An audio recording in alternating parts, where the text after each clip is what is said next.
Check. Lions on the prowl. Lions on the prowl. Always putting weight. Always going wild. Lions on the prowl. Lions on the prowl.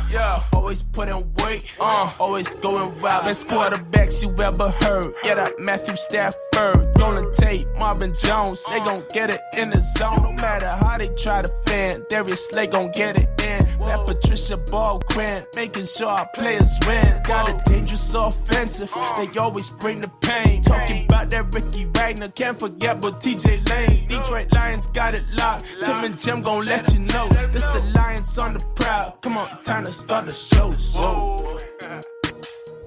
Hello, everybody, and welcome to Lions on the Prowl. This is episode number 18, and I'm Jim. Maniac Tim, right beside you. Well, kind of across the table. Yeah, well, it's also where I'm sitting on the side of the table, not at the end, so I'm right beside you. That's scary. Okay. I know it is for me.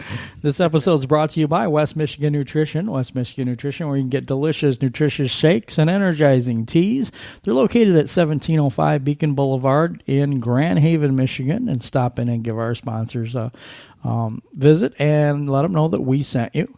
And that would be helpful. You got any shout-outs this week, Tim? Okay, Josue. Also new to subscriber, Chris. Thank you, Chris. My wife, Sherry. Thank you, Sherry. Tim Reardon from work. And Colt and Brian. Daniel from work. Jeremy from work. And more from work. Also friends.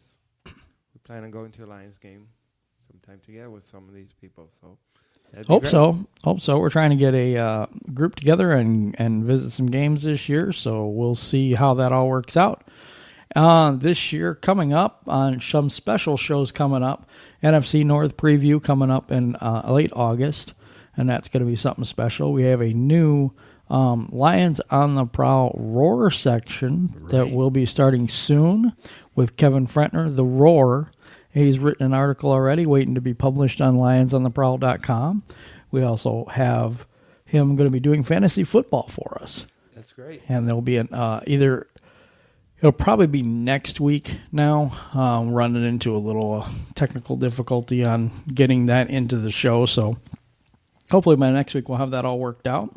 My shout outs this week is to Patrick at work. Here we go again. Yeah. To Dave and Andy and people at West Michigan Nutrition, Camber,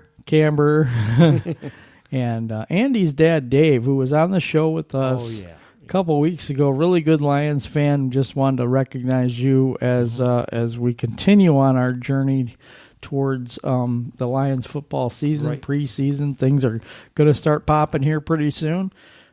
First thing this week that I wanted to mention real quick, and it is a sad day in Lions history and the fandom, the franchise today. Darryl Rogers, he was a coach from 1985. I think he got fired in 1988. Mm-hmm. He was a coach of the Detroit Lions, passed away at 83 years old, and we just wanted to recognize his passing. Right. And, he took over for Coach Monty Clark. Unfortunately, he was not that successful as a coach, but we appreciate, he ran into the roadblocks that a lot of coaches from the Lions have. Right. Didn't have much talent on that team other than the defense. The offense wasn't really all that wonderful then. Right. But, he will be missed. Yep. He also was the predecessor to Wayne Fontes. Yep. So Wayne Fontes was one of the more notable coaches. Mm-hmm. And although he was out of Michigan State. Yes. Yes. I remember we were all excited when we first got him. Yep. And it's and he is missed. By Lions fans. Excitement turns to realism pretty quickly some years. We had several coaches like that. And they find out that it's not as easy with this team as is with former teams they have had. Right. Yeah, totally understand. Anyway,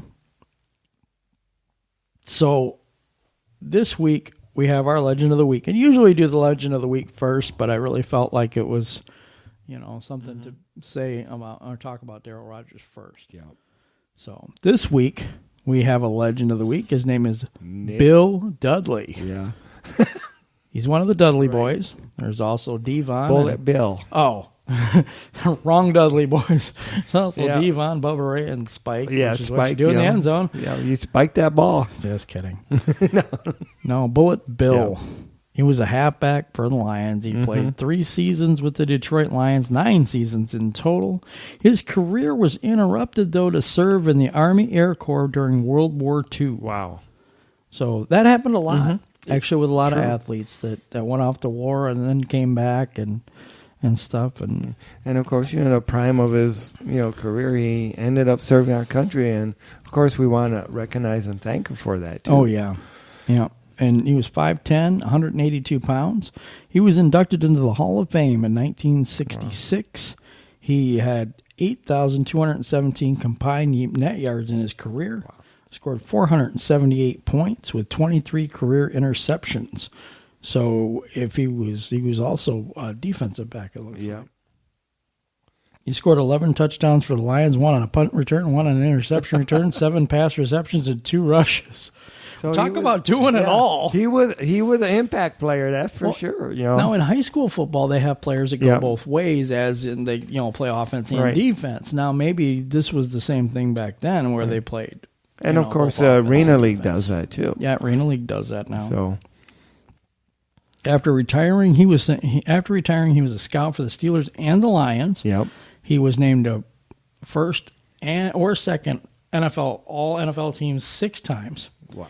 He was in 3 Pro Bowls, and he was elected to the College Football Hall of Fame in 1956 and the Virginia Sports Hall of Fame in 1972. Wow. And that is our Legend of the Week, Bill Dudley. Yep. And Bill. And of course, we recognize him for being a Lion, of course, and also for serving in the Army Air Corps.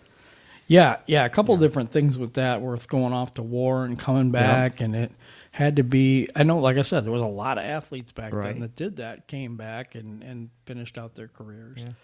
Just a noble thing to do. And you don't see that today as much. I remember there was a corner from Arizona that did that and came back, and then I think he was killed. Yeah, there was one that went to fight in Afghanistan. Right. And Iraq at one point. Yeah. Okay, so let me see here. The next topic for discussion hit me a little bit this week because this person has been broadcasting with the Lions for 31 years. Right. And kind of hit me because I grew up listening to him. Jim Brandstatter has let go from his job as color analyst for the Detroit Lions. And why? I don't know. I don't know. It doesn't make any sense to me. They're replacing him with Lomas Brown, who's a legendary, offensive lineman for Detroit, and that's all well and good. But I really enjoyed the way he described the game, and I enjoyed his knowledge of the game, passion for the game. Right. So, in some ways, it doesn't make any sense. There's probably more to this story than meets the eye. Right. I don't know what's going to happen, but if Fox News is listening, if Fox Sports is listening, this guy would be excellent for Lions football games, even in the preseason or, something like that. Somebody should pick him up pretty quick, is what I believe. Because, that's one thing that's great to have it was the passion that he put in his broadcast, Right, exactly. And now it's going to be a lot different. A lot of Lions fans don't like the commentary because it seems to be biased towards the other team, and we've talked about things like this before. But it seems to be biased towards the other team. Right. So they would turn off the volume on the TV, and they would listen to the Lions broadcast on the radio. Right. So this is going to affect a lot of Lions fans. And I wanted to bring it up this week. So, yeah, it was kind of a bummer for me. I really didn't like that at all. I was pretty upset about it, to be honest. So, any thoughts on that? Well, I would like to know why, and why would you let somebody go like that? Somebody that really brought it. The Lions' point of view was a real raving Lions fan. Exactly. You know? Yeah, I don't get it either, but at some point, hopefully, we'll have more on this story as it develops, of course, and you can tune in next week. We more than likely will have a little bit more on this. It kind of broke this week, and there really hasn't been a whole lot out there on the reason why. So I've just been going through and trying to figure it out. We put a poll question last week. Me and Tim had a pretty good debate on some things last week about, are we playoff bound? I mean, what do we believe? So we did a poll, and the majority of you believe that we're contenders. There were a few people that said middle of the NFL, and then there were a couple people that said Super Bowl champs. Right. Nobody said bottom team, and nobody said Super Bowl bound because they feel like, okay, we're already there if we win it. So that's kind of a technical thing there. But what do you read out of that, Tim? Well, I think that a lot of people have faith in this team, and is expecting a lot more from what we have in past years. They're expecting the improvement. Oh, I agree. They're also expecting the two-dimensional part of the offense to really be working, and there's confidence in this team. Yeah, there is. And I think some of those... but we were talking earlier when Darryl Rogers, we were talking about Darryl Rogers, right? Yeah. And you said, there was a lot of confidence when he came to Detroit. Right. But, So is that the same thing? Do we drink the Kool-Aid every year and then all of a sudden reality smacks us in the face? Or is there a legitimate reason to be feeling that we're contenders this year? Well, I think there is. And the one thing that, even when we were talking about Darryl Rogers, just between us, you had said, well, he really didn't have that good of a team. No. We have a lot better team than what he had. Yes. They have really put together one of the top three, in my opinion, receiving corps. Right. If not higher. I mean, I know we haven't given that ranking by the national media, of course. They do us no favors. Usually they don't. There's been a few lately that have changed that tune just a little bit, and right. For the most part, but they don't give us any credit whatsoever. When you get a offensive line and we have been working on improving the offensive line, and you have the receiving core intact on what we have had the last couple of years, and you also get that running game going, you got to be better. I mean, and of course, our schedule is brutal this year. It is. But in order to be the best, you got to beat the best. And that's my opinion. We may not win every game. I hope we do. But you got to go in there and you got to be capable to win every game in order to be the, That's right. Yeah, and I don't know. I mean, we'll see. And injuries play a big part, and we really haven't had that yet. So we've had one player out for the year so far. Right. Our quota is usually about 10, so I'm just kidding. Yeah. But it kind of feels that way sometimes. But, of course, every team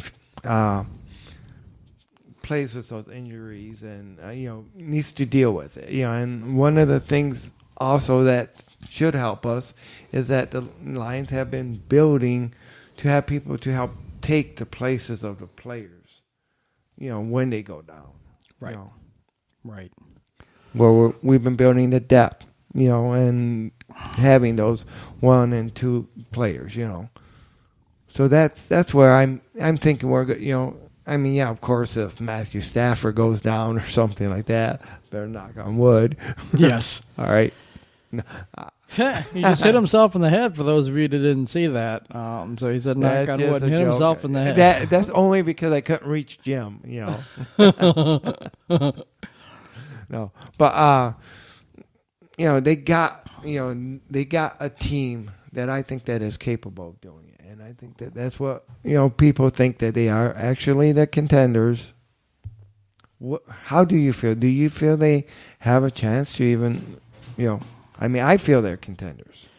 I'm not sure what we mean by contenders. If you mean that we're going to make the playoffs and lose in the first round again, yeah, I think we're capable of that, maybe.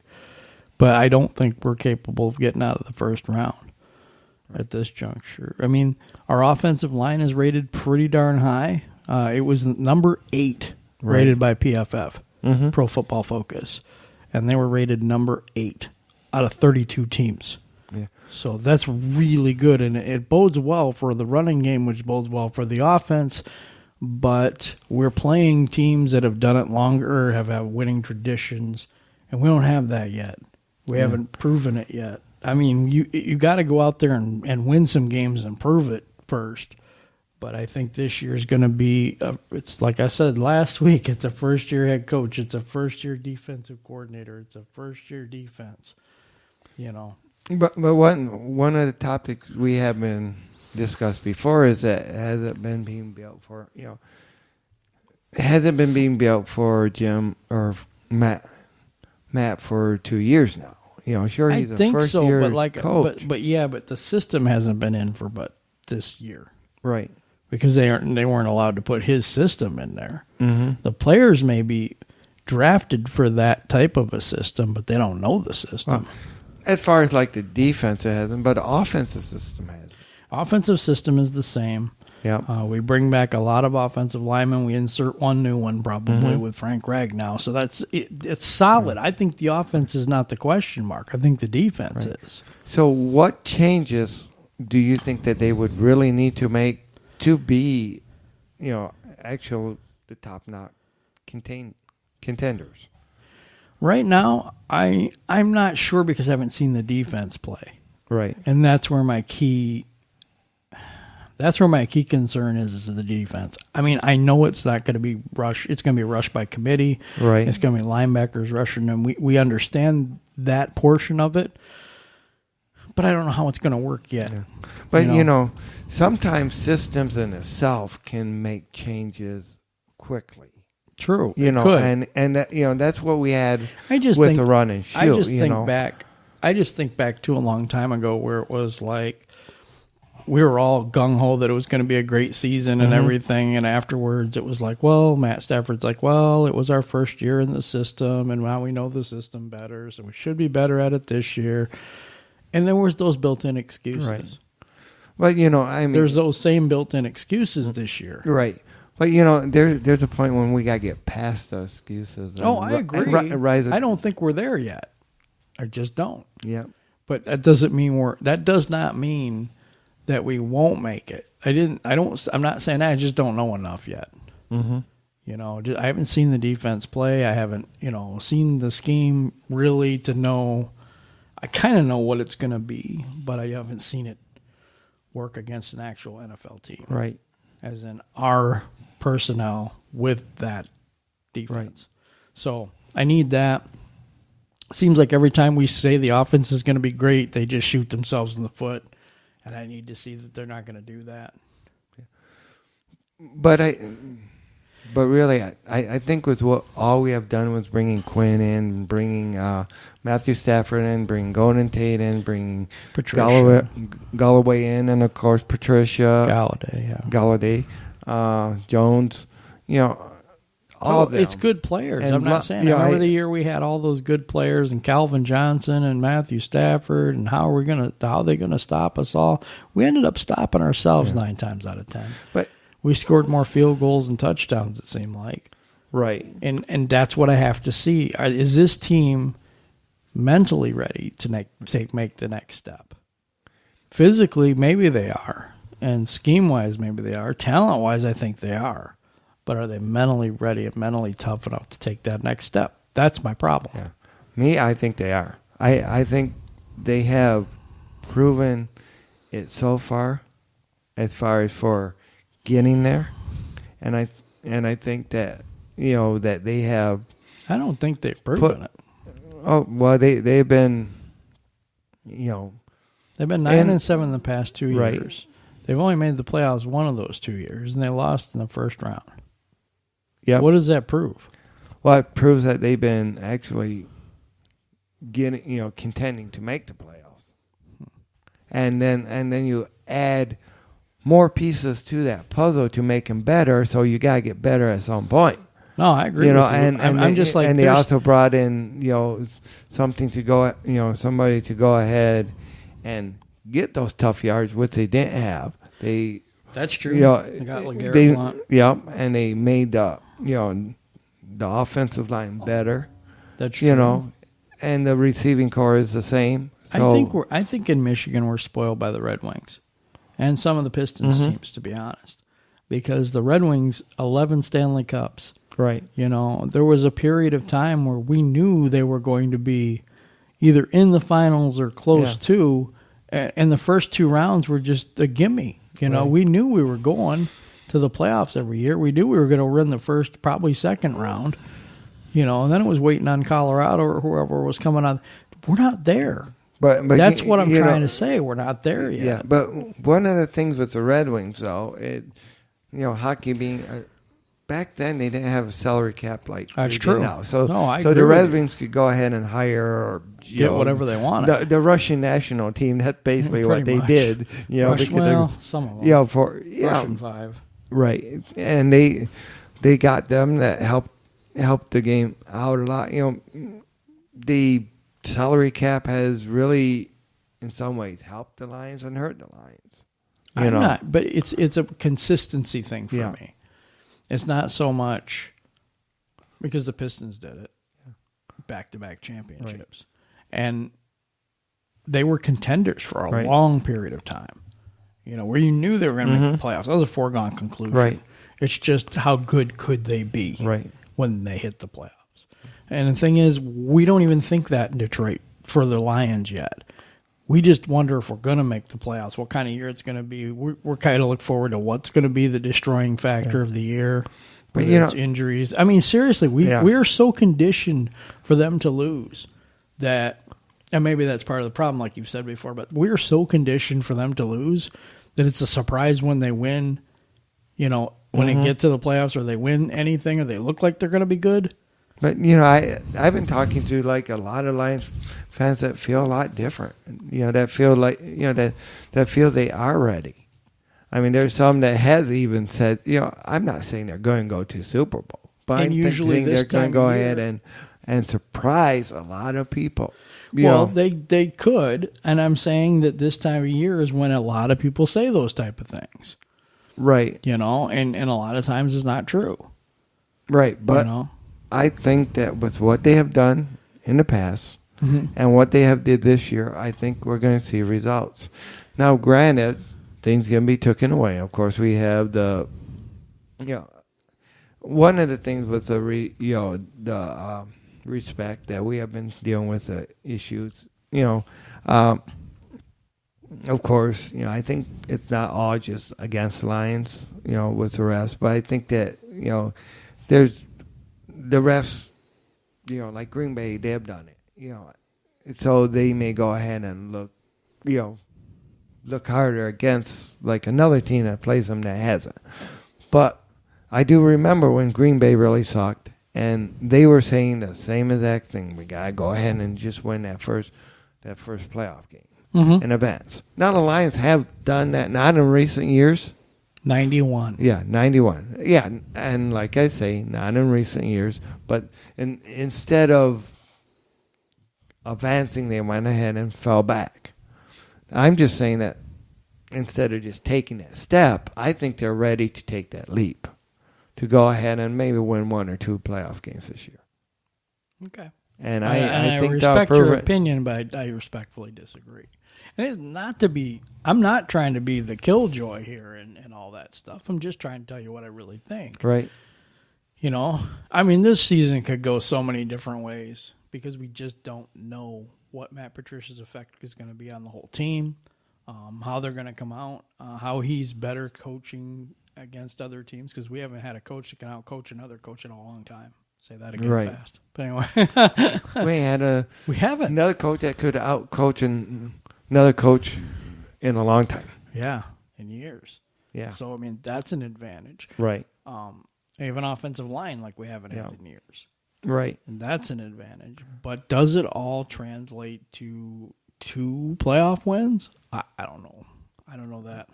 I think it does, because otherwise, why, because there's always going to be that doubt until you do it, and you got to do it. No, I agree with you. You have to do it. But also, you have other teams that want to do it just as bad as you do, and are more talented than you.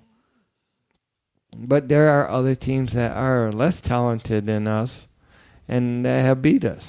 That's true. It's the people that go ahead and step up, that grab that football and go ahead and say, "Hey, I'm just not going to be denied." And that's the type of intensity that they got to play with. If they're going to do it, the fans can go ahead and root all they want and stuff, but actually the ball's in their hands. They got to go ahead and bring it to them. And you know what? If the refs go ahead and take it away, just go ahead and run over the refs and stampede them. I don't care. Right. Something. Yeah. So there was an article by Pride of Detroit, and they were saying, what is the take from the outside of the Detroit Lions? Mm-hmm. What does everybody else think? So around the NFC North, we have the Windy City Gridiron Lester Wiltfong Jr. He says, general thoughts on the Detroit Lions are they are a good football team. And if their new head coach can turn their defense around, they could be a surprise in the NFC. But ultimately, the NFC North will come down to the Vikings and the Green Bay Packers. I don't see the Lions crashing the playoff party with those 2 teams in the division. But, Colin Cowherd from the Herd, he said that he thinks the Vikings are going to take a step back this year. Yeah, I saw that too. Yeah. I saw that too. Okay, so this is from Zone Coverage, Arif Hassan. Good, not great. I think they're in a very broad third tier behind top NFC teams, behind the Rams, the Vikings, the Eagles, and the Saints, but also within striking distance of the Packers, Falcons, Panthers, and so on. In the AFC, they would be a fun team to keep track of. Absolutely. There's enough movement in the NFC North that can pose open questions about the Vikings offense or the Packers defense. And we know there's a good chance that top tier could falter. What if Goff got injured or the Saints secondary lost confidence? That plus really concerns anyone contending for a wild card spot. Makes me think the Lions have as good a shot as any in the NFC. Oh, that's cool. This is Inside the Pylon. It's JR. Overall, I don't think anyone really knows what to make of the Lions this upcoming year. With Caldwell out and Patricia now in, the philosophy and the head coaching styles are a complete 180. I think they can be a good team if their defense pass rush takes a step forward. But if they finally establish a running game and find solid mixture between Blount, Johnson, and Abdullah and Riddick. NFC North is the toughest division in football, and I don't think the Lions are ahead of Green Bay or Minnesota right now. But similar to last year, it wouldn't surprise me at all if they split the season series with either one of both of those teams. I think their ceiling is 10-6 right now. So that's not bad. No. So lastly, in Minnesota, we go to Pro Football Spot Al Siddiqui. Sorry. Yeah. Lions offense is scary with Stafford, Jones, and Tate. The big question is, can their defense show enough improvement? It will be very interesting to see how well they do with their new head coach, Matt Patricia, especially on defense. They have the talent to be contenders, but they also play in a tough division. The Vikings will be strong again, and the Packers have Aaron Rodgers back. The NFC will also be strong again as a whole, too, especially with the Eagles and Rams adding more pieces. I don't think they win the division, but they should be in the wild card race again. So we're getting kind of the gist of it, saying that we're probably going to be a border playoff team. Right. This is what the outside looking in says. And a lot of times us as Lions fans will see our team better than what we really are. Right. Or because we have inside knowledge, maybe we know more than they do. Mm-hmm. It could go either way. What do you think? Well, of course, I think it's going to go either. But you're correct. They do Yeah, of course, they could be also looking at their team with rose-colored glasses. So that's true. Granted, when you have had a franchise like ours, it's really hard when you're from the outside. People don't want to look like you're a fool, think that you're a fool. So if you're not even a Lions fan, you're not going to give them credit that you're not going. That's not a limb I want to go out and die on. Is what you're saying? Okay. Yeah, no, that's actually a really good point. Yeah. What you're saying is so. Say I'm a commentator for ESPN, and my job is on the line. Right. I'm not going to go out on that limb to die on that says the Lions are going to win the division. And it's not only the job, but it's your reputation and your. That's part of the job, right? But if you go ahead. If the Lions do it, okay, then you'll seem like the wisest person there is. Right. But if you're, but history kind of shows otherwise. Yeah, but as we all know, the Saints did it. Right. They did it with a great quarterback. How many times have we heard the only one on that team on Green Bay is Aaron Rodgers? Yes. They proved that last year. Right. Okay. Why can't, if Stafford is so good with Tate, with Galladay, with Jones, why can't they? Why can't they go ahead and just win? That is the question that we've been going for years and years and years with. We've had Barry Sanders, Calvin Johnson, now Matthew Stafford, and we still haven't even. Right. We've won one playoff game with all those guys. The one knock that they did have against Barry back then was that he couldn't get the hard yard. Because if you remember, the coaches would bring him out when they got down to the goal line. A lot of people thought it was crazy, too. They never built a team around him. I think now they don't only just have that one player. They got more than that one. Yeah, and we've had more than one player before. Right. Matthew Stafford, Calvin Johnson, Ndamukong Suh. Can I go on and on and on about that team? Yeah, and they did make it. And lost in the first round. Right. With arguably just as much, if not more, talent than we have now. Right. Especially defensively. I will say that. I think the 2011 and 2014 teams. Both those teams. Yep. But, of course, then you had the defense, but you also had where the defense was being looked at, and it was like a lot of the calls that were like horse collars on Sue. You had a great defense.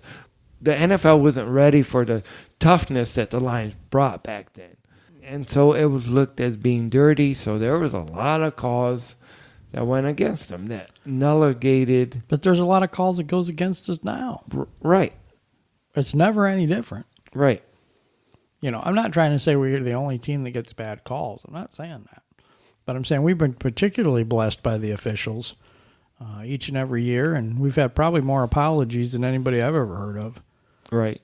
As in, we're sorry you lost the game. I mean, you still lost and all, but you really didn't lose because we blew this call, but that's okay because it's still a loss. But I just think that it's going to be all put together, and they'll do it. I do. I mean, okay. I just... because I kind of just am playing devil's advocate. Yeah. Inside, I really want them to succeed, and I want to see this, but I want to see it. Seeing is believing for me. Yeah. And I have a hard time with just saying, well, I know the offensive line is going to be better. That's going to translate to a good running game. Is it? I don't know. I don't know for sure. Well, it did for Dallas. It did for... Why keep building the offensive line if it isn't going to? I didn't say that. I'm saying we built before with Matthew Stafford. We had Calvin Johnson. We had Golden Tate. You know what I'm saying? Well, we still couldn't make a first down for I think it was like the entire half of the first game or something. I can't remember. It was just awful. He'd throw a pass, they'd drop it. He'd throw a pass, it was too high. But we just kept shooting ourselves in the foot. But we did not build the offensive line. That's the thing that's different. We built at the major skill players, and we still kept a lot of those major skill players. So the addedness of the offensive line got to do something. The addedness of the running game got to do something, so it got to make him better. The philosophy of Matt Patricia, bringing him in, has, Jim Caldwell, he was the winningest coach in history. In recent history. Why do you get rid of him? Because I think especially last year, if not the year before, I think he knew that he was a lame duck. I think so. So they still as a lame duck, they still went 9-7. This year, then it's not going to be a lame duck coach in there. True, but last year we had one of the easiest schedules in the league, and this year we have the hardest. Right. Second hardest. So there is a difference, mm-hmm. And there's multiple differences. We've improved in this area, and the schedule's harder. Right. We've improved this, and this. Let's see how it plays out on the field. Right. And that's the thing, because a lot of times on paper, your Lions teams are excellent, but when they go on the field, they're not the same team. And it's like, what the heck is going on? Why can't we move the ball? Why can't we get down to the red zone and score? Well, score touchdowns. Right. Because that's what we had a problem with the last couple of years. We would march right down the field. We get to that 20-yard line, almost like the brakes were on with 2 feet on them and everything. Stop. But who did we get to solve that problem? We'll see. Yeah, but I know. LeGarrette Blount, the offensive line. And he knows how to. And I'm saying I understand all these things. Right. That sound wonderful on paper. Right. But we're not the paper Lions. We're not the paper Lions. We're the rock Lions, and we're going to get that pigskin right in there. But I'm just saying, I don't know that that's the truth until I see it. And I hate being that way, but I think, I'm jaded because of all the optimism that I've had for all these other teams. And it's like, I don't know, And I said last year I thought they had about 9-7 in them. What'd they go? 9-7. And if it wouldn't have been for Atlanta, it would have been 10-6. Right. But I counted those games as official losses. Right. Losses that are by the officials. Right. And they gave Atlanta one heck of a game. They gave Atlanta all that Atlanta could handle. And that gave us what? Brownie points? What do we get for that? There's no trophy for finishing second. There's no trophy for losing the game and looking good. If we're going to be contenders, we can't be content with looking good and giving them all they wanted. No, but you can build off what you did to that team, knowing that it was taken away from you, and play with a lot more passion and get the job done. Right. I agree with you to a point, but there's going to be the game that the officials take away. At least one of them, probably 2. So if I think this team can go 12-4, that makes them what? 10-6. And I don't think they're. I think they're probably 10-6 material, maybe 11-4 or 11-5. Sorry. And then so I got them at 9-7. Yep. Strictly because. And I know this sounds crazy, and everybody's going to be like, you can't count on officials. Yes, you can. Every single year you can count on the officials to screw us in at least 2 games a year. 1 to 2 games. Every single year. Right. They'll apologize the next day, but it doesn't really matter once they've done the job. But, hopefully that don't happen. I know I say that every year. Hopefully it don't happen, and hopefully the Lions will get the respect that they deserve. And if they lose, and who knows, maybe the rest may give them a couple games. I doubt it, but I doubt it too. But hey, who knows? Well, another thing I wanted to bring up is this condition called lionized that we've talked about a long time in Lions culture, and I think a few of the prime examples that I have was Reggie Bush when he first got here. He was ready to take this team to the Super Bowl, blah, blah, blah, blah, blah, and then they get hit with penalty after penalty after penalty. You just look at him on the sideline, just shaking his head like, what is going on? What the hell is going on here? And he's like, he's just losing his mind. Right. Bobby Ross lost his mind. Right. Yeah. Because of the officials and because of what was going on the field. Jim Schwartz was about ready to blow a vein in the top of his head. Right. Because of this stuff. Jim Caldwell is on the best drugs I've ever seen in my life. Or something, because that dude just never showed any emotion whatsoever most of the time. I mean, he's just like, yeah, okay. You know, it's a job, basically. Or something. I don't know how he was so cool about it. Right. But, I mean, doesn't mean he didn't care. I'm not trying to say that. But, you know, his Xanax was working really well. Well, remember when all the firings came in and stuff like that? And there was that statement that he made that it was a bad team and all this other stuff. Yeah. You know, so it did bug him, but I think he knows how to, you know, ride out a storm. Maybe. You know, when and of course I'm sure he felt that when Quinn came in. That probably wasn't the best thing for him because probably not. You know, who knows what he could have done if he would have had somebody behind him that was behind his stuff.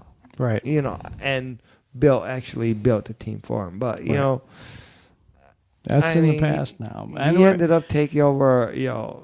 So I want you to address the issue that I brought up about being lionized. I mean, have you seen this happen before to other people? Yes, I have. So what's the cure for that? What happens when Patricia loses his mind because we get called for penalty after penalty after penalty, and the other team gets to get away with murder and do whatever they want? What happens then? He pulls a gun out? No. No, I mean, seriously. I've seen this happen to a lot of different players that lose their freaking mind when they get here, especially big-time free agents and coaches. Right. That they'll be on the sideline just like, huh? Yeah. You can't plan for that. You can't plan for being screwed out of games. Well, actually, if you're doing your homework, you should be planning on it. Okay. That's a good point. You know what team you're taking over. And you got to know what the refs look for, what certain refs will look for. Like this ref will go ahead and is really particular on holding and all this other stuff. So don't do it. Don't do it right, or these ones are lenient and stuff like that. Like you said, we have to beat teams 10 times harder than the other ones do. Just because you know the officiating is going to try to screw us over. Right. So you have to be up by a lot of points and not let up. Yeah. Is basically the way it's got to be. All right, everybody, we're going to wrap up this portion of the show. And the next segment's going to be The Roar, our brand new section by Kevin Frentner.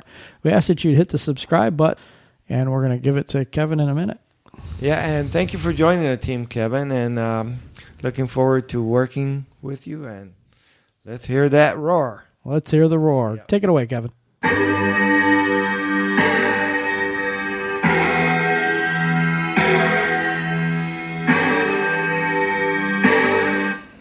All right. Thanks, Jim and Tim. That was amazing. You guys knocked it out of the park, as you do weekly. Awesome. Thanks for having me. Thanks for having your trust in me and adding me to this with this segment on a weekly basis. So, guys, my name is Kevin Frentner. I am The Roar. Some of you know me and some of you don't. This is a good chance for you to get to know me, and they'll get better as I go. So, this is my first time, although I've been on the show before with Jim. But we're going to talk fantasy football. Now, fantasy football is one of those things, and we're going to talk about some Lions players. These Lions players, we know who they are, but when selecting them for fantasy, I want to give you just a little bit more insight, if I may. So let's start off with our guy at the helm, Matthew Stafford. Matthew Stafford has had 7 straight seasons of throwing 4,000 plus yards 7 consecutive times. One of those, he threw for over 5,000. He's one of only 5 to do so in the entire NFL. A lot of people do not pick him right away, so he's easier to be available, but I think people are starting to see him, so they are picking him a little bit sooner. Why wouldn't you? I'm going to give you an average over his past 7 seasons, and his average touchdowns come out to be 28 touchdowns per year in the last 7 years. His average for interceptions is a little bit higher than I don't like at 13.85 over the last 7 years. But understand that he was throwing a lot more interceptions earlier in his career. In fact, there was 20 when he first started out. Last year he threw 10. The year before that, 10. So the last 2 seasons is 10. One of those seasons he had a broken finger. We all seen how that ball went, even though he got some things done. But 5 of his interceptions in 2016 came at the end with that finger. So with Matthew Stafford, he's only getting better. And doesn't matter if Calvin Johnson's on the field or not. He's getting the numbers. And his numbers are actually getting better without him. Spreading the ball around. He's got the looks. Every year he seems to produce a bit more.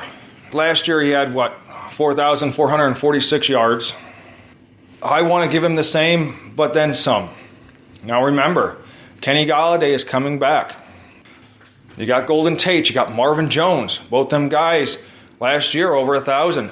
We don't have Ebron anymore. Let's see what these other tight ends can do and how we're going to use them. We know Riddick can catch out the backfield. If you put Abdul out there, he may not be a running back and we may not like him. I can't stand him. But he's got hands and he can catch the ball and make things happen coming out the slot, out of the backfield back there. So Stafford will get, multiple numbers. And I'm going to say that Stafford, I'm not afraid to say that he hits that 5,000 mark again. I'm not afraid to say it.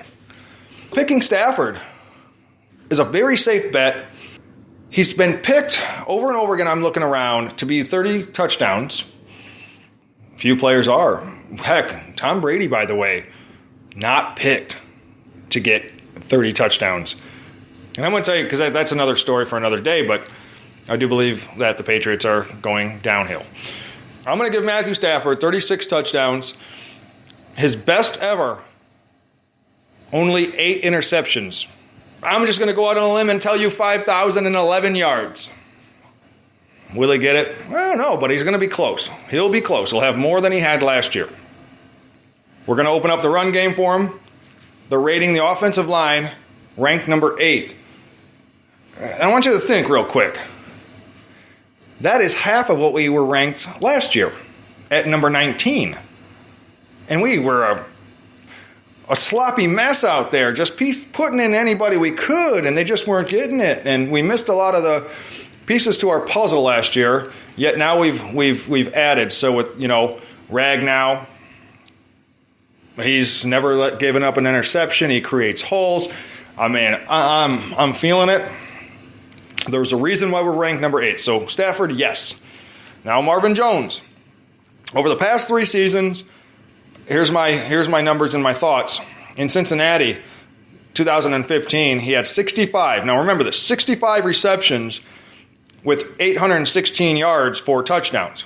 Now in 2016, he comes to Detroit, 55 receptions. That's 10 less, yet 114 more yards with 930 yards with Stafford. Last year, receptions were up. Stafford trusts him a bit more. 62 receptions, 1,101 yards, and 9 touchdowns. 5 more than the last 2 previous years. I think he has better trust in him. I think with how Jones goes about learning the game, becoming better, preparing himself, the past 2 off seasons he's trained with Randy Moss, which has shown on the field, because if you look close and watch him film on Marvin Jones, he's got his hands where it could be a penalty, but it's not, and he doesn't get caught because he's learned how to. Watch some film on Moss. He was the master at it. And this is why Jones is able to get up and get those balls.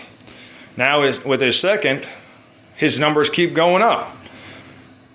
Training with Randy Moss 2 times. Now, I'm giving him 2018, and I'm going to give him 13 touchdowns, 1,230 yards. And if you look at the math and the numbers, it's not too far out to say that can't be reached, or at least close to. Because he's not going to go down. He's only going to go forward. So yes, take Marvin Jones.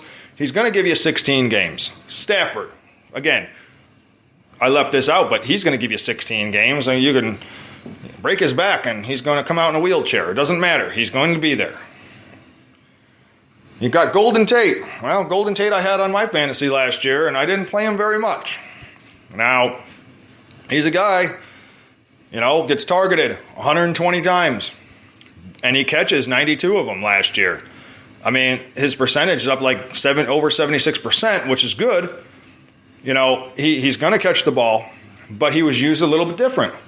Now he's going to go back to his home where he's comfortable in the slot, where he's just money. He catches that ball, get him in the slot, and he makes you miss. He's going to get some extra yards. He's going to produce.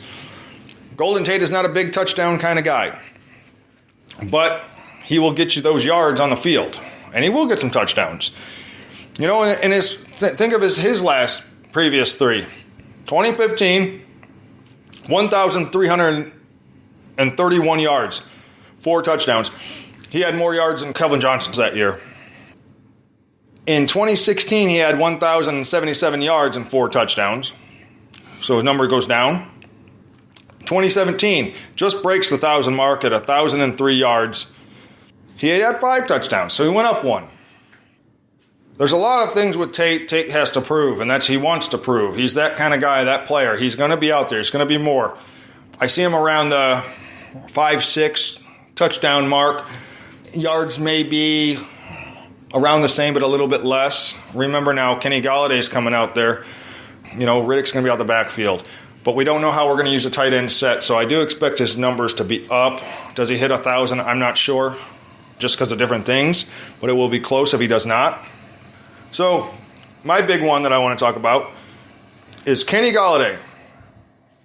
Now, Kenny Galladay got to play 10 games. Now, they give him credit for 11 because he was in there partial, but it's really 10 games. In those 10 games, he was throwing the ball 48 times. He caught 28 of them. In 28 catches, he racked up 477 yards out of 28 catches. Now, think back. Golden Tate caught the ball 92 times. 92 times got 1,000 yards. Kenny Galladay just falls shy of half that with only 28. That's a third, less than a third of what Golden Tate caught.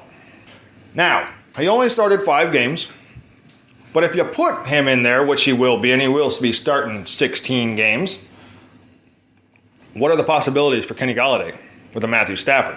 The reason I say that is I'd like to take a minute, and I'm just going to compare on a rookie season.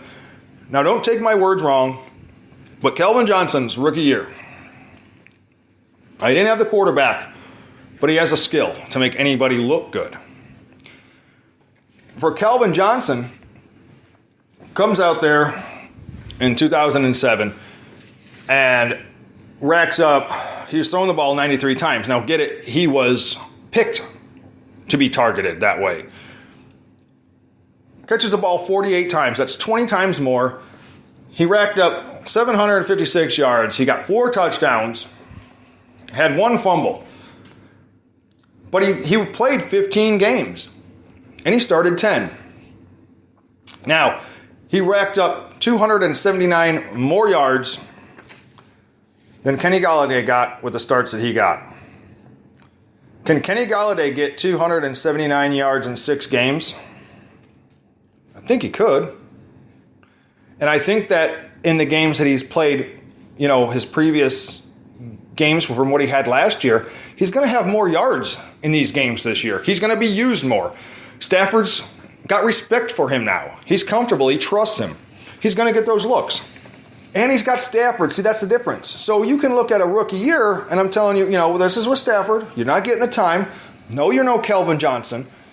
But if you can give us 65% of that, he's going to get some numbers out there. So for Kenny Galladay, I'm saying yes, I'm going to take him on one of mine. I really am. I'm going to start him. I'm going to try him out. I see nothing but great. He only fell 1 touchdown shy. He catches a ball. He does not drop it. Calvin Johnson had a fumble. He hasn't had no fumbles. I'm going to go out on a whim here. I'm hitting him with 986 yards. He'll have 58 receptions, probably 8 touchdowns or so. Yeah, I really do. I take him. Let me go back through here. Stafford, yes. Marvin Jones, yes. Golden Tate, yes. No, I don't know. I would use him more as a flex kind of guy. I don't think he wants Tate as your starter at first until you see what how we're playing out there. Yeah, Kenny Golladay. Why not? Why not? I'm not afraid of him. I see nothing but good things. All right, so now we're moving into running backs. We drafted a guy, got a guy out of free agency, beefed up that offensive line. So in free agency, we grab LeGarrette Blount. Everyone's happy. Lions should have done this last year. They should have. But it's okay. We got him now. Now, looking at Blount in New England, I hear this all the time. Well, he was good, and it was luck. And, he got 18 touchdowns, and he led, and, the yards, and all this. But then he goes to Philadelphia, and he only gets 2 touchdowns, and, just shy of 800 yards, blah, blah, blah. Wake up, people. If you understand the scheme of things, you would understand it's how you use a player and what you're wanting them for. What role are they going to fill? Philadelphia's role for him was totally different than New England's. So he wasn't set for that kind of stuff. But he sure did get them down the field. He did do his contributing. Look at him in the playoffs. He sure did get some touchdowns there. That's where it mattered. That's the kind of player he is. He rises to the occasion. He's able to produce on the big games where we struggle. All right? I don't expect Blount to get, be your 1,000-yard guy. He's not going to be. He's going to be used for short yardage, conversions, red zone, pop in. Guy strong as can be at his size. He can hurdle over anybody, barrel through anybody. Heck, I watched this clip and one of my favorites of him. Takes it in. And it's like, how many of these Pittsburgh Steelers does it take? And I make my joke is to roll a Blount. Get it? Now, but it's true because I counted like 7 of them. And he's still taking the pile all the way to the goal line. All right, now he didn't get it. They finally got him down. But you're talking about Pittsburgh Steelers defense here. Okay? And he's taking the whole herd with him. One guy carrying them all on his back. So he's going to be able to produce. He's going to get that. I want to give him 10 touchdowns. And he's going to have around 800 yards, I'm sure. Pretty confident to say that. But he's going to be used where he's used. And don't get me wrong, he's going to get his bursts. That's how he'll get to his 800 yards. But, he'll get his looks. And boom, he's found one. And he's gone. There he goes. He's going to get those. He gets them all the time. No matter what team he plays for. Now we're saying that our offensive line is ranked number 8. You best believe the run game is going to get its feet wet, as I will say. Because we haven't had our feet wet yet. So that goes into a guy that I really like. And this is wonderful because as I talk to Jim here about him, here and there, Jim doesn't have yet the love that I do. And that's okay. He wants to see something. He likes what he sees in 2017. But he's worried about the previous years. And I get that. But I'm only going to look at last year. And I'm going to compare something. And I'm going to tell you, I am picking Kerryon Johnson in one of mine, and I am going to use him as a starter most times. Kerryon Johnson came off his season last year. He came off with 1,300, and he had like 1,300 yards in his college. It was like 1,391 yards. At a 4.9 per average.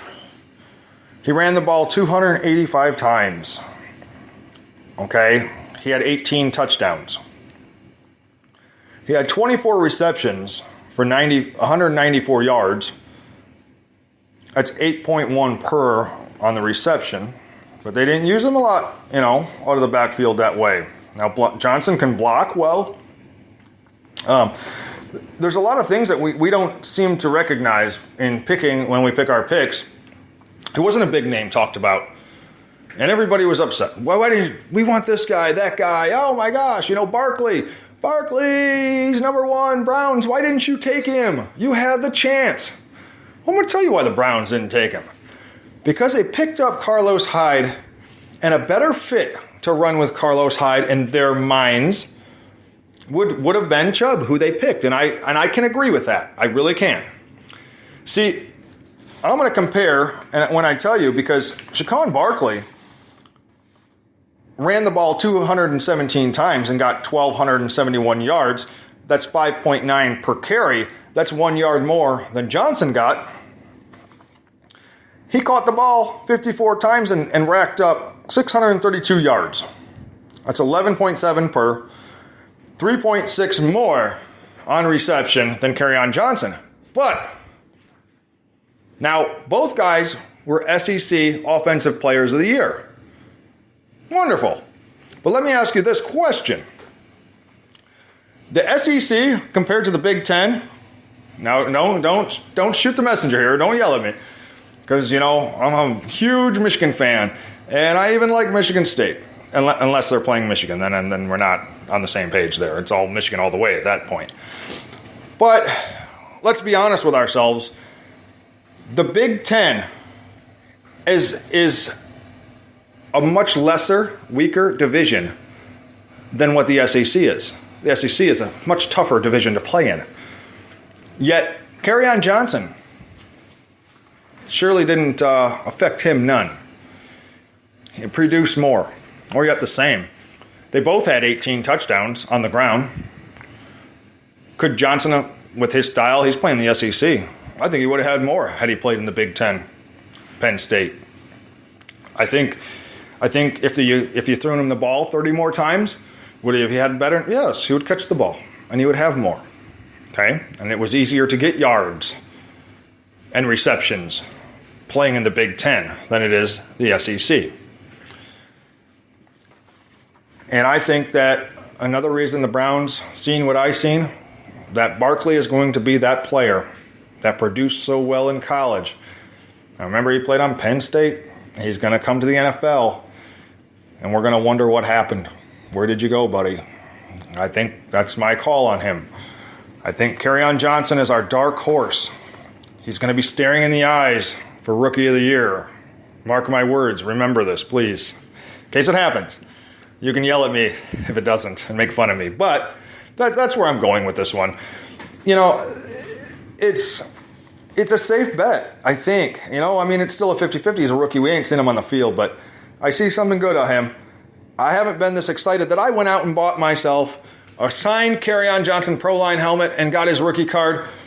I am 100% on board. I have not been this excited to get a running back in the backfield as I have been since Javid Best. That's right. A shame that didn't work out. He's still playing. I saw some highlights on him yesterday. Very good stuff. He's playing and he's going to the playoffs in his American Flag Football League. So hats off to him. He's amazing. Justin Forsett is there as well, by the way, in case you guys didn't know that. They're both in the playoffs, two ex-Lions. So for Best being able to play what he loves, may not be exactly how he wanted to play it, but he's out there. So hats off, Javid Best, hats off to you. And I hope you have lots of success there. All right, moving on. Let's talk kicker. Well, we got Matt Prater, right? I call him Mr. Clutch because he is. Now, the difference being, I don't expect to see him out there the way that we've seen him before. I expect to see him out there more. That's right, more. The reason being is because look at our schedule. This is why I'm giving Stafford the yards. This is why I'm saying to pick these guys. Because we are going to have a more high-powered offense. If we don't, well, you count us out because if we're not putting up more points than we have been, we're not going nowhere. See, this is what Bob Quinn's trying to do here. Everybody wants us to go defensive line. Do this, do that. If you can't put these points on the board, we're not going anywhere. Okay? Different ways you play the ball. So I'm very excited. I'm very happy with what they got going on there. And Matt Prater is going to be on the field more for one-pointers because we're going to go for it. Okay? We're more aggressive. We're not going to be, Mr. Conservative. We're going to go for it a lot more than we ever have and challenge things. We're going to come out the gates running. Patricia's set up for a champion. He's trying to build champions right now. And he wants a championship. Quinn wants a championship. That's what we're going for. No more of this, I don't know, man. What if I don't get it? Caldwell, you're gone. You're gone for a reason. Stand firm on that. Good coach, good guy. Don't get me wrong. But you're gone for a reason. We ain't winning no championships. You want to win championships? It's not about how you like a guy. It's about how you produce. So, Matt Prater, safe bet. He's going to kick the ball. I think we'll get him closer. He'll have easier field goal ranges. We'll be punting the ball less. So, Sam Martin, take a break, buddy. I really do believe. Prater's always a safe bet. I take him all day long. And then my last thing I want to touch on is the defense. For our defense, we didn't touch on it, right? Everybody's, oh my gosh, we need that guy, we need that guy. Well, I'm going to tell you what. Now, Ziggy Ansah's put in the position. He's not getting the contract. He is going to play with what they gave him on this tag. We want 16 games. We want 14 sacks. We want it consistent. You want a contract? Earn it. Be out there. Play. Stay healthy. Produce. So I expect Ziggy Ansah to be on his toes and to give us 16 games and to rack up these sacks. I expect Kerry Hyder to come out and be no less than what he was before injury. I think he's going to recover just fine from things that I've looked into. I expect him to be better than he was. He wants to be. I watched an interview for him. He wants to be bad. He plays with heart, and I love somebody who plays with heart. So we got Robinson. Robinson's going to need to pick it up a little bit more. He does good, but he's got to pick it up a little bit more. Deshaun Hand, I'm all for him. Why? And I'll get into that in a moment. Then we got Zettel. Zettel gives us something every time. He needs to step it up a little bit more. Sure. But we know what he can do, and he will do. He's a dominant kind of guy. He's a good player. He's got moves. He can spin out around there, and he gets into where he wants to go. He sets his destination, and he gets there. The reason I'm saying this, Bo Davis, great coach. Take a look at him, Alabama. Take a look at him in his past. He produces NFL players. Some high-level ones at that. Okay? He also is a great coach. He's going to motivate these guys. He's going to get them playing the right, proper way. He's a great coach. Bo Davis, I'm excited. And then with Matt Patricia, I believe, our secondary. They're good. We ain't got no worries about our secondary. You know that. And now we've added depth to it. Some of our sophomores are stepping up to the occasion. So I'm excited about that. Tavon Wilson needs to step it up a little bit more. I think he will. We're in a different kind of atmosphere, the culture. Our linebackers, we went for a different role. We're fast. We're young. Davis is going to shine. I guarantee you he comes out. All right? We'll be good. I'm calling this, and I don't want to tell you to pick them, then you get mad at me. But I will tell you this. Expect the Detroit Lions defense to be the sleeper defense this year. We will be the sleeper defense this year. I really do truly feel it. Now, with that being said, guys, these are my opinions. These are stats that I looked up on my own to put in here and to try to help you out. But if you want to get some more, maybe check my stats, maybe get a little bit better perspective of it, please go to the top of the page, click the link, Pro Football Focus, and, check out what they got. They got, we all look up their stuff anyways, but it helps our page and our group, and, it just helps us more. Try them out. Don't take my word for it. So, guys, I hope you enjoyed. Hope you got some good information from this. It is my first time. It'll get better as we go. I'll get, it's a little nerve-wracking for me. But I want to thank you all for taking the time to listen. Jim and Tim, I want to thank you so much for the opportunity to let me let me be here and say my little things that I like to say, because I love talking Lions. I love talking football. I could go on and on and on all day long, but I'm only given a certain amount of time to do it. So we'll have to cut it short today, and I hope to see you next week. I hope you all want me back. I hope I'm welcome back, and it's supposed to be a weekly thing, so we'll see. Thanks, guys, for tuning in. I really appreciate it. Without you listening, nobody knows what I have to say, and, you wouldn't have maybe the insight you would. But also remember to watch your picks when you pick. Look at your bye weeks. You don't want to get stuck with a whole bunch of people on the same bye week, so make sure you put that into account while picking players. But next week, we'll join the focus, and I'll work on something new, and we'll go from there and try to maybe pick out some players of, why I'm thinking the defense is going to be sleepers. And I will hit on that next week, maybe to boost your morale, to think maybe I should try out the Lions defense. So, all right, guys, I'm out. And if you guys know me, it's Kevin Frentner, The Roar. Also look for my articles on the website. I will be writing weekly. I don't know how many. Whenever I feel inspired or get some new news, I'll have an article out there for you. But I always sign out like this. Those of you who know me, those are getting to know me. Go Lions. One pride. All day. Roar day. Feel my roar. And don't forget to click the top of the link up there. PFF, Pro Football Focus. Those are our affiliates, and they are going to help you.